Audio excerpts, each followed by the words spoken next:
Olá, boa tarde. Sejam bem-vindos a mais uma edição de Mercado e Companhia. Vamos aos destaques de hoje a partir de agora. O governo chinês não confirma suspensão de compras de produtos agrícolas dos Estados Unidos. Previsão do tempo alerta para a chegada de ciclone extratropical nos próximos dias. E nesta edição você vai ver os efeitos para as áreas do agro. E em maio, as exportações de soja e carne avançaram. Mas o embarque de milho despencou 97% ante maio do ano passado. O Supremo Tribunal Federal suspende julgamento que analisa a constitucionalidade do Fundo Rural.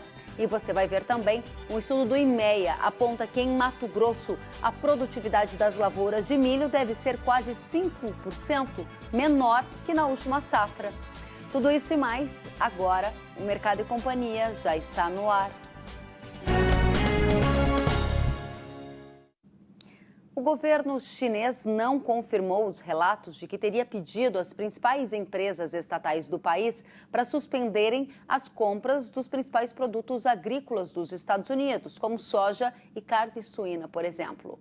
O relato contradiz o conteúdo veiculado ontem por agências de notícias como Bloomberg e Reuters. Vamos ver. A China não confirmou os relatos de que teria pedido às principais empresas estatais do país para suspenderem as compras em larga escala dos principais produtos agrícolas dos Estados Unidos, como soja e carne suína. Em coletiva de imprensa, o porta-voz do Ministério de Relações Exteriores chinês, Zhao Lijiang, disse que não há informações sobre isso e reforçou que a posição da China sobre questões econômicas e comerciais com os Estados Unidos é clara e consistente. Além disso, matéria publicada pelo jornal chinês Global Times, com informações do diretor da China no Conselho de Exportações de Soja dos Estados Unidos, Jiang Zhaoping, informa que as empresas chinesas ainda estão comprando o grão norte-americano de acordo com as regras do mercado não afetadas pelas tensões diplomáticas entre os dois países. O diretor disse que isso é comprovado pelas compras das empresas chinesas de soja dos Estados Unidos na segunda-feira. O relato contradiz conteúdo veiculado ontem pelas agências de notícias Bloomberg e Reuters, de que o governo do país asiático teria determinado a empresas estatais que suspendessem importações de produtos agrícolas americanos. A medida seria cautelar, enquanto Pequim avalia a escalada das tensões com Washington em relação à autonomia de Hong Kong. Como fica o mercado agrícola no Brasil? É isso que a gente vai saber com o Marcos Araújo, que é analista da Agrinvest Commodities. Boa tarde, Marcos. Qual é a reação que é observada hoje no mercado diante da não confirmação do governo chinês sobre a suspensão de compras de produtos norte-americanos? Olá, Kelly. Muito boa tarde a todos. Nós temos aí Chicago subindo 10, 11 centavos por bushel dos primeiros vencimentos e, na contramão, o câmbio tendo uma forte queda nesse dia. Isso daí, de certa forma, tem atrapalhado o ritmo de negociações da soja no mercado físico, uma vez também que o ritmo de comercialização da safra 19/20, estamos aí praticamente com 90% comercializado e para a safra futura, mais de 30% já comercializado. Negócio de mercado físico, poucos negócios realizados neste momento. Kelly? Agora diga pra gente, essa informação que abriu a semana gerou um certo rumor, uma expectativa de que se essa suspensão fosse confirmada, parte dessa demanda viria aqui para a soja do Brasil. Teve alguma modificação, por exemplo, em prêmio pago nos portos, algum patamar de preço alterado pelo rumor ou não? O mercado esperou a confirmação? Tivemos sim, Kellen, mas isso também está muito vinculado com o fortalecimento do real. Nesses últimos 2 dias, os prêmios aqui no Brasil, a depender do mês de vencimento, se fortaleceram mais de 10 centavos. Isso porque também com a pouca escassez da oleaginosa aqui no Brasil. E a tendência, Kellen, com essa menor oferta de soja disponível para comercialização, é uma continuidade da valorização dos prêmios da soja aqui no Brasil. Quanto de soja ainda tem disponível para venda hoje no Brasil da chamada safra velha? Kelly, considerando que são 10%, considerando uma safra de 120 milhões de toneladas, estamos falando de algo como 12 milhões de toneladas ainda disponível para comercialização, entre o mercado externo e também no mercado interno. Considerando as exportações de maio, que subiram mais de 50%, abril também teve recorde nos embarques. A partir de agora, naturalmente, é previsto que haja uma perda no ritmo das exportações de soja? Kelly, como nós temos muita soja comercializada, eu acredito que para o mês de junho e julho, o ritmo de embarque ainda será elevado em função dessas vendas antecipadas. Isso que impacta aqui no mercado brasileiro, para quem ainda tem soja para vender, quer dizer que o cenário é de escassez, o prêmio no porto está entre um dos maiores patamares dos últimos meses, isso significa uma soja sendo negociada a quanto? Hoje, Kelly, a soja spot gira em torno de R$ 108,50 sobre rodas porto, uma soja para embarque em agosto ao redor de R$ 111,00 a saca, e os preços futuros para março de 2021 liquida no porto ao redor de R$ 102,00 a saca e para maio R$ 102,30. Abaixo dos picos que a gente observou, que foi ao redor de 116, acho que até R$ 117,00, né, Marcos? Diga pra gente, o apetite vendedor diminuiu ou ainda o produtor brasileiro está aproveitando para fixar parte, por exemplo, dos negócios da safra nova? Já tivemos essa boa rodada, o apetite já foi maior, principalmente os agricultores que fizeram a compra dos insumos que estavam no menor nível dos últimos 5 anos. Isso foi uma excelente troca para o produtor, que lhe conferiu um ótimo poder de compra, mas nesse momento, Kelly, os ritmos de novos negócios estão lentos. A margem aqui dos produtores de soja ficou como em 2020 até agora? Eu sei que você sempre calcula isso, é uma das melhores em quanto tempo? Kelly, depende da região. Se nós excluirmos o Rio Grande do Sul com essa grande quebra que houve lá, mas falando em reais, por exemplo, no Paraná, são as melhores rentabilidades da soja desde a criação do real. E para o ano que vem, se nós pegarmos os preços futuros que nós tínhamos do dólar acima de 5,90, era o maior lucro da história. Por isso, incentivou tanto a venda futura aqui. Essa venda futura está em quanto, de acordo com os dados de vocês? 30% da safra 2021, Kelly. 30% da safra 2021, uma média de quanto a comercialização, Marcos? Kelly, nós estimamos uma safra que vem ao redor de 125 milhões de toneladas. Estamos falando de 37 milhões e 500 mil toneladas já trocaram de mãos da safra 2021. Não, eu pergunto também patamar médio de preço. Desculpe, eu acho que eu não me deixei ser claro. Ah, perdão. Se nós pegarmos os preços futuros aí, se aproxima de R$ 103,50 sobre o março de 2021. Ou seja, 30% da safra nova já foi vendido, a um patamar médio de R$ 103,00 por saca.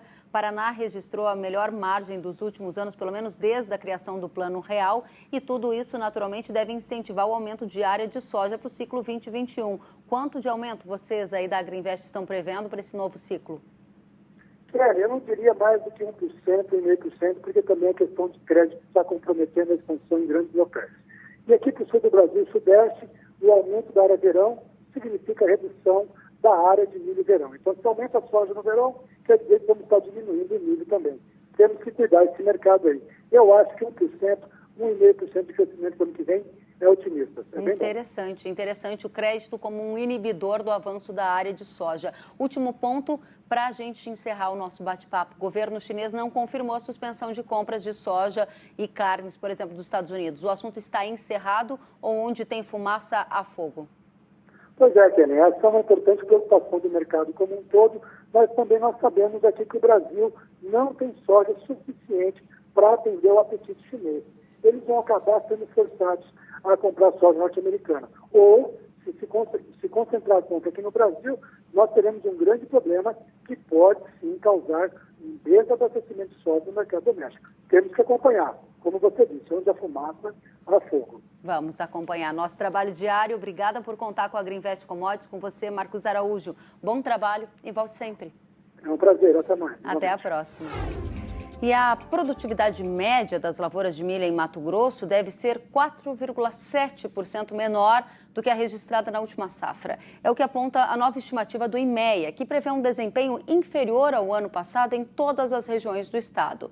Vamos até Cuiabá, onde o Luiz Patroni tem os detalhes. Patroni, essa perda foi causada por quais fatores? Oi, Kellen, boa tarde para você, boa tarde a todos. Essa perda foi causada justamente pela falta de chuvas em momentos importantes do ciclo do desenvolvimento das plantações aqui em Mato Grosso, especialmente ali em meados de abril e até pouquinho no início do mês de maio, né, quando os produtores aí realmente ficaram em alerta com a seca e os resultados, claro, estão aparecendo agora nessa fase inicial de colheita. A colheita está começando aqui em Mato Grosso, né, pouco menos de 2% da área já foi colhida, segundo o IMEA, mas claro que em alguns municípios, em algumas regiões, esse trabalho está mais adiantado e aí os produtores têm mais condições de avaliar o impacto das perdas. Nas regiões oeste e sudeste aqui de Mato Grosso, foi onde as perdas com relação ao ano passado devem ser maiores na avaliação do IMEA. São cerca de 9% a redução da produtividade comparada à da última safra, né, de 2019, justamente por conta da seca, mas também é importante lembrar que no ano passado as condições meteorológicas foram praticamente ideais, né, para muitos produtores e, claro, foi uma produtividade recorde no ano passado aqui no estado. De qualquer forma, os produtores estão colhendo cerca de 9% a menos nessas duas regiões e lá no oeste do estado, em Campo Novo do Parecis, por exemplo, Kellen, tem produtor que está colhendo muito menos do que isso, em torno de 10% a 15% a menos do que no ano passado. O repórter Pedro Silvestre conversou com agricultores ali do município e eles enviaram um vídeo aqui para ele, que produziu uma reportagem que a gente mostra agora sobre esses impactos lá em Campo Novo do Parecis. Vamos ver. A movimentação na propriedade do Vinícius é intensa. O cronograma está com 10 dias de atraso em relação ao ano passado, consequência da morosidade no plantio da soja, que refletiu na segunda safra de milho. Este ano, o agricultor apostou alto no cereal, com adubação e sementes de alta tecnologia e 3 aplicações de fungicidas, na expectativa de colher mais de 150 sacas por hectare. Mas o reflexo do clima desfavorável durante o ciclo da cultura trouxe frustração e preocupação nos primeiros talhões dos 4.700 hectares cultivados. Colhemos um total de 12% da nossa área total de milho. E em comparando ao ano passado, está havendo uma perda de 10%. Devido às secas que se deu no enchimento de grão, no milho mais velho. E projetamos que as perdas serão maiores quando entrarmos nos milhos plantados mais tarde, que a seca se prolongou durante quase seu ciclo inteiro. Não é só a lavoura do Vinícius que sentiu os impactos da estiagem. Segundo o Sindicato Rural de Campo Novo do Parecis, nesta safra, cerca de 181 mil hectares de milho foram cultivados no município. A seca afetou várias áreas e deve comprometer a produtividade final das lavouras na região, que no último ciclo ficou em 116 sacas por hectare. A rentabilidade dos produtores também está ameaçada. Tivemos relato de áreas que ficaram até 25 dias, em áreas pontuais dentro das propriedades, não área total. As chuvas foram bem esparsas, não tivemos chuvas parelhas no município, o que vai fazer baixar bastante a produção. A estimativa que os produtores estão passando para nós, pelo que a gente conversa dentro do sindicato, é uma diminuição de 10% a 15% na produtividade do ano passado. Isso vai impactar um pouco na renda dos produtores, mesmo com milho em alta. Agora, os insumos acompanham o preço em dólar e acaba afetando um pouco esse valor que o produtor espera na safrinha. A nova estimativa de safra do IMEA, divulgada nesta segunda-feira, aponta que a produtividade dos milharais cultivados na região oeste de Mato Grosso deve ser 9,2% menor que o registrado no ano passado. São quase 11 sacas a menos. Muito bem, Kellen. Essa região oeste, como ficou claro na reportagem do Pedro Silvestre, né, com a participação aí dos produtores, que, claro, a gente sempre agradece. Agora, para trazer mais informações do boletim do IMEA, essa foi a 4ª estimativa de safra, né? Ela apresenta, segundo o IMEA, uma pequena melhora em termos estaduais, né, ou seja, considerando o estado inteiro, com relação à 3ª estimativa divulgada no mês passado. Essa pequena melhora é porque justamente as condições meteorológicas melhoraram nesse último mês. Ainda assim, a produtividade média prevista aqui para Mato Grosso está em 105,4 sacas por hectare, o que dá aí quase aqueles 5%, são 5 sacas a menos do que no ano passado, quando os produtores colheram em média cerca de 110,7 sacas por hectare, isso aqui em Mato Grosso. Bom, o estado plantou cerca de 6,9% a mais de milho do que no ano passado, né? A área saltou aí passou dos 5 milhões, quase 5 milhões e 200 mil hectares e, consequentemente, isso vai garantir, segundo o IMEA, que a produção desta safra seja ainda recorde, uma safra quase 600 mil toneladas acima do ano passado, fechando aí em 32 milhões 860 mil toneladas de milho esperadas aqui para Mato Grosso. Keren. Obrigada, Luiz Patroni. E ao repórter Pedro Silvestre pelas informações. O Supremo Tribunal Federal decidiu suspender o julgamento da ação direta de inconstitucionalidade que analisa a cobrança do Fundo Rural. A Corte vai aguardar o fim da licença média do presidente da Casa, o ministro Dias Toffoli, para que ele possa manifestar o voto sobre o tema. Na sexta-feira, o julgamento em sessão virtual que analisava a constitucionalidade da cobrança do Fundo Rural foi encerrado. 4 ministros haviam seguido o relator, o ministro Gilmar Mendes, pela manutenção da constitucionalidade. Mas outros 5 ministros votaram pela inconstitucionalidade da cobrança para o produtor rural, pessoa física. Procurada pelo Canal Rural, na sexta-feira, a assessoria de imprensa do Supremo Tribunal Federal informou que, mesmo sem contar com o voto do presidente da Casa, o julgamento estava finalizado. Por não ter se manifestado em tempo hábil, o posicionamento do ministro Dias Toffoli foi computado como seguindo o do relator, o ministro Gilmar Mendes. Por isso, a cobrança do Fundo Rural foi considerada constitucional. Porém, no domingo, o Supremo decidiu suspender o julgamento para aguardar a manifestação de Dias Toffoli, que está afastado desde o dia 25 por conta de uma licença médica. Esse advogado especialista em direito constitucional explica que, pela Constituição Federal, ações como essa que discute o Fundo Rural só podem ser concluídas quando um dos posicionamentos conta com os votos da maioria dos ministros.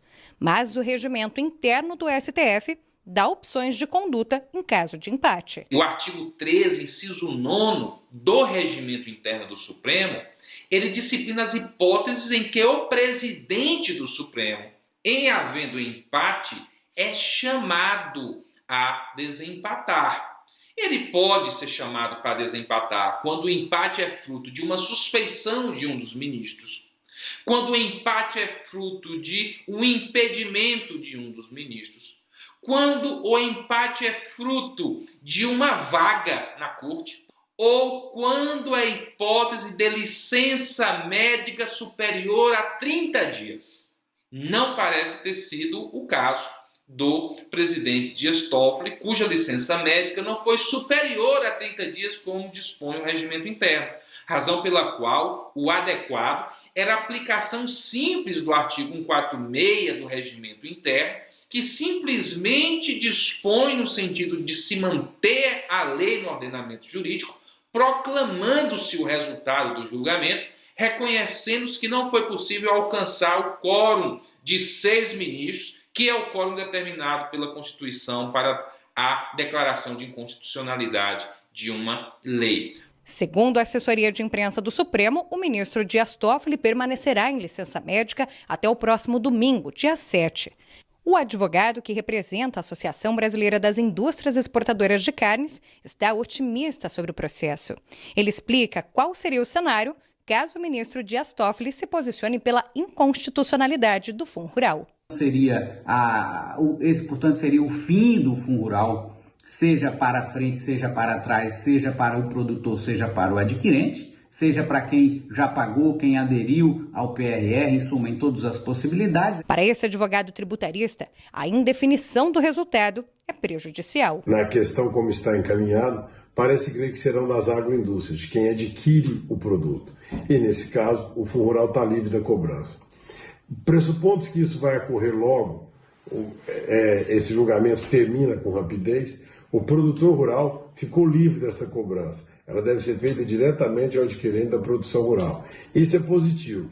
Não vou entrar no mérito se é constitucional ou inconstitucional, mas importante nesses casos é ter uma certeza. Afinal, é melhor um final horroroso do que um horror sem fim. Vamos continuar acompanhando. Sentiu falta de algum conteúdo? Acesse canalrural.com.br.